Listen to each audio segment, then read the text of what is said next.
An old man stands atop a lonely mountain, holding a sharp knife over his own son's chest. At first glance, this image seems the climax of religious fanaticism, an act of incomprehensible madness and barbarism. However, anthropological records and the history of ideas reveal to us a completely different and astonishing truth. What appears to be a brutal ritual murder is, in reality, the exact moment when the modern individual is born. It is the definitive and violent break with the bloody human sacrifices that dominated the ancient world of Canaan. Why does a God who promised to build a nation through this child suddenly demand his death? And more importantly, why do modern archaeology and textual criticism consider that this account is not a simple chronicle of the Bronze Age, but a sophisticated political and ethical manifesto written centuries later to save a people from assimilation? Today, we unearth the mystery of the Akedah, the binding of Isaac. Welcome to the precise instant when humanity stopped sacrificing its children to appease nature, marking the beginning of religious humanism and moral responsibility. Welcome to the revolution that forged our civilization. To understand the true magnitude of this ethical revolution, we must immerse ourselves deeply in the socio-political and religious context of the ancient Near East. We cannot analyze the story of Abraham and the sacrifice of Isaac with the moral sensitivity of the present. We must go back to an era where the world was governed by the terror of natural elements. In the second millennium before Common Era, the region of Canaan and its surroundings were inhabited by agricultural and pastoral societies whose survival depended absolutely on the cycles of nature. If the rains did not arrive, if the earth became sterile, or if plagues attacked the herds, the entire community faced annihilation. In this ecosystem of constant fear, local deities such as Baal and Moloch were not gods of love or justice, but capricious and often wrathful forces that demanded to be appeased. Archaeology has provided us with chilling evidence of how these cultures tried to control their destiny. In various excavations throughout the Levant, as well as in Phoenician colonies like Carthage in North Africa, archaeologists have unearthed the so-called Tophets. These were sacred enclosures full of ceramic urns containing the calcined bones of infants and young children. Child sacrifice was not an act of isolated psychopathy, but an institution endorsed by the state and the dominant religion. It was considered the supreme economic and spiritual transaction, handing over to the divinity the most precious and valuable thing a family possessed, the firstborn son, to guarantee the fertility of the land and the continuity of the community. In this world of biological determinism and sacred terror, human blood was the highest currency of exchange. It is precisely from this Mesopotamian and Canaanite cultural cauldron that the figure of Abraham emerges. According to the narrative, Abraham comes from Ur of the Chaldeans and settles in Haran, two of the most important metropolises dedicated to the cult of the lunar god Sin.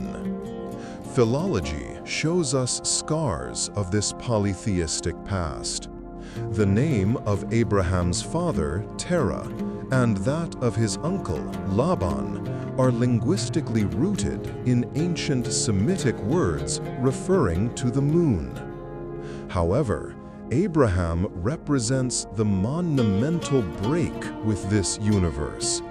He abandons the deterministic cycles of the stars to follow an invisible and moral voice. Abraham becomes the first barbarian of the ancient world, because by leaving his father's house, he teaches that tradition is not sacred if it lacks ethics. But this is where modern archaeological science, driven by contemporary researchers, introduces a layer of fascinating depth.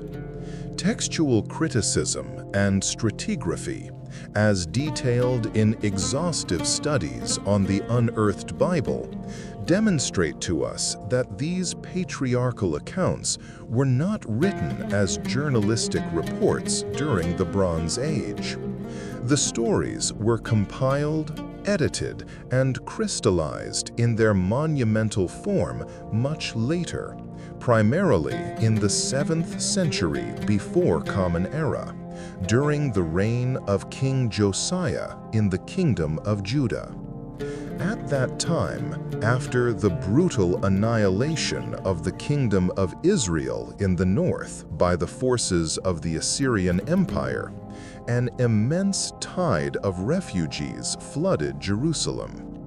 King Josiah faced the titanic task of unifying a fractured and terrified population under a single national identity and a single temple.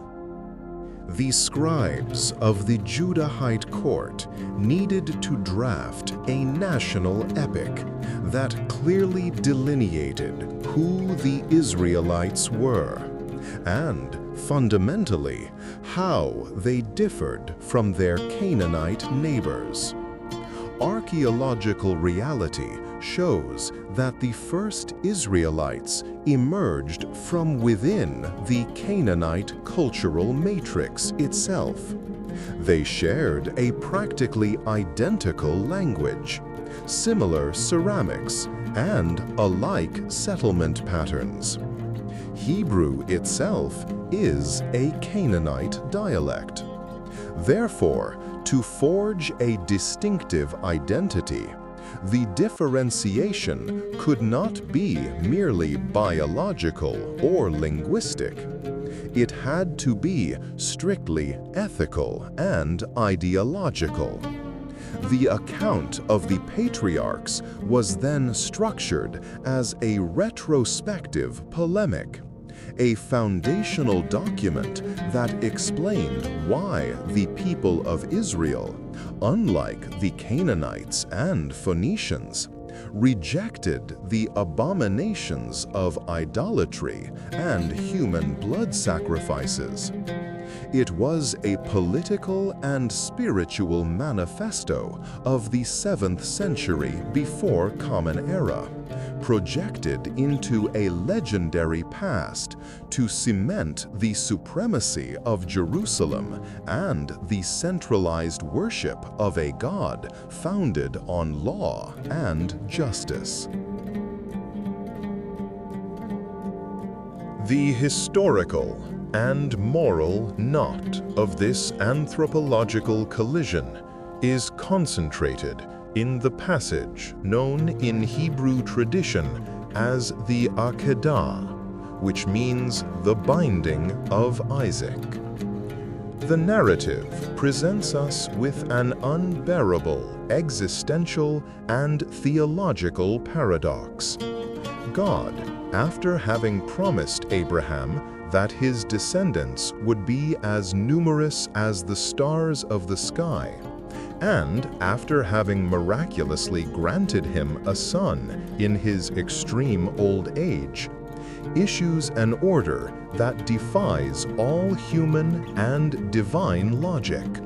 The voice demands, "Take now your son, your only son, whom you love, Isaac, and go to the land of Moriah, and offer him there as a burnt offering on one of the mountains of which I shall tell you." Abraham, the man who had previously argued passionately with God to save the inhabitants of Sodom and Gomorrah from destruction, responds here with a sepulchral silence. He rises early in the morning, saddles his donkey, cuts the wood, takes the fire and the knife, and embarks on a 3-day journey into the unknown. These 3 days represent the deepest psychological torture in ancient literature. It is the journey of a father walking towards the abyss, trapped between absolute devotion to the deity that gave meaning to his existence and infinite love for the son who represents his entire future. When Isaac breaks the silence and innocently asks, "My father, here are the fire and the wood, but where is the lamb for the burnt offering?" Abraham responds with an evasion laden with prophetic pain.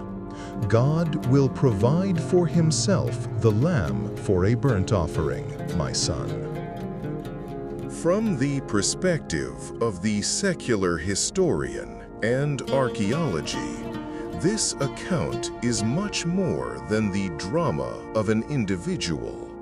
It is the literary crystallization of a massive cultural conflict. The narration is a carefully crafted polemic to establish an insurmountable boundary line between the practices of the surrounding peoples and the new identity of Israel. During the period of the divided monarchy, and even in the times of King Josiah, the cult of Moloch and the passing of children through the fire in the Valley of Hinnom outside Jerusalem were idolatrous practices that the Yahwist religious elite desperately struggled to eradicate.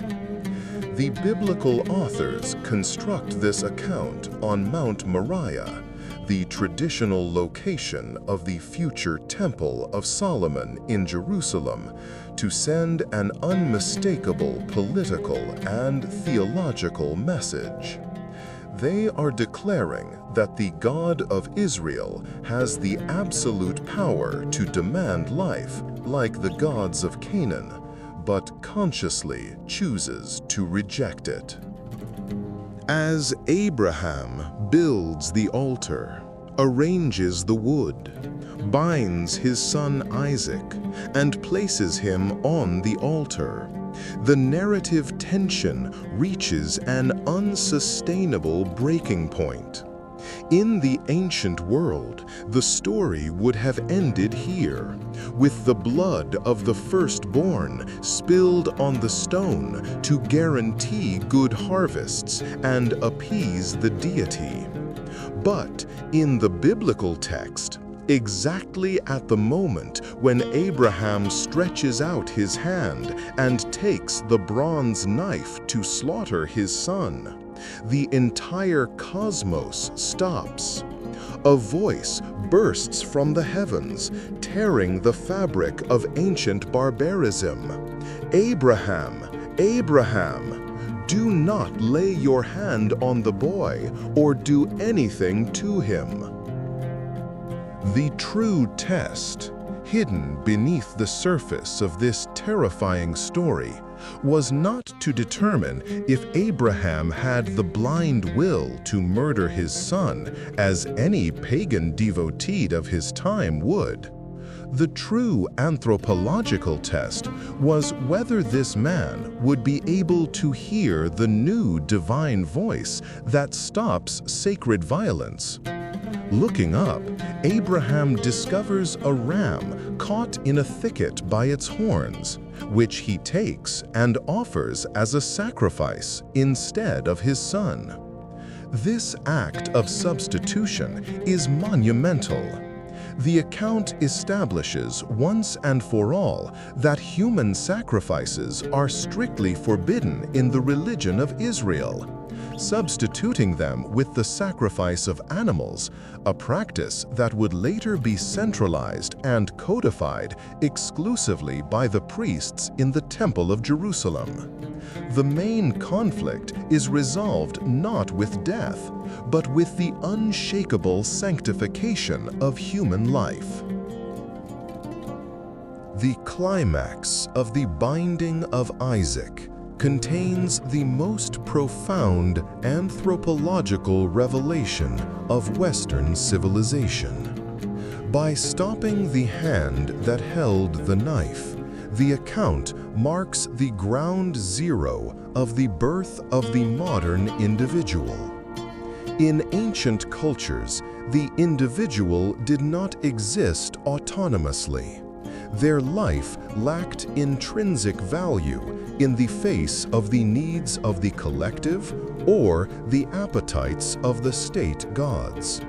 The human being was an expendable piece in the machinery of nature, sacrificable on the altar of agrarian fertility or the security of the empire. But when the divine voice forbids the shedding of Isaac's blood, Judaism introduces a radical break with natural determinism.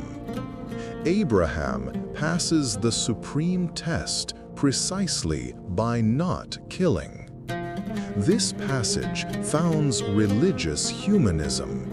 It decrees that no dogma, no earthly authority, and no supposed divine voice can ever justify the murder of an innocent child. Faith evolves from submission to terror towards obedience to a higher moral law. The 19th century thinker and philosopher Søren Kierkegaard explored the fear and trembling of this moment to illustrate the anguish of faith.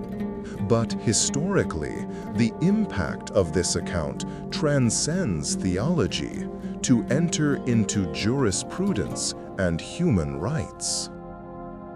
The Hebrew man discovered that he was not condemned to be a slave to cosmic cycles. He understood that he was a free agent, an interlocutor in an ethical covenant with the Creator. By rejecting the Canaanite practices of sacrificing the future on the altar of fear, Israelite society affirmed that divinity does not reside in human blood, but in justice, mercy, and the sanctity of life itself. Isaac does not die, he survives. And with his survival, he bequeaths us a monumental lesson. Spiritual leadership and true piety are not forged in the fanaticism that destroys, but in the moral responsibility that protects. The long-term consequences of this literary and historical event are immeasurable. The Akedah planted the intellectual seed that millennia later would germinate into the pillars of modern civil law, the abolition of absolute tyrannies, and the notion that every human being possesses an inalienable dignity. The small kingdom of Judah, cornered by empires and facing the constant threat of extinction in the 7th century before Common Era, did not respond to its crisis by forging more swords, but by drafting a national epic that transformed barbarism into ethics. The modern individual was not born in the political assemblies of Greece, nor in the imperial courts of Rome. He was born at the top of an arid mountain, at the precise instant when a knife was lowered and human life was declared sacred and absolutely untouchable for the rest of history.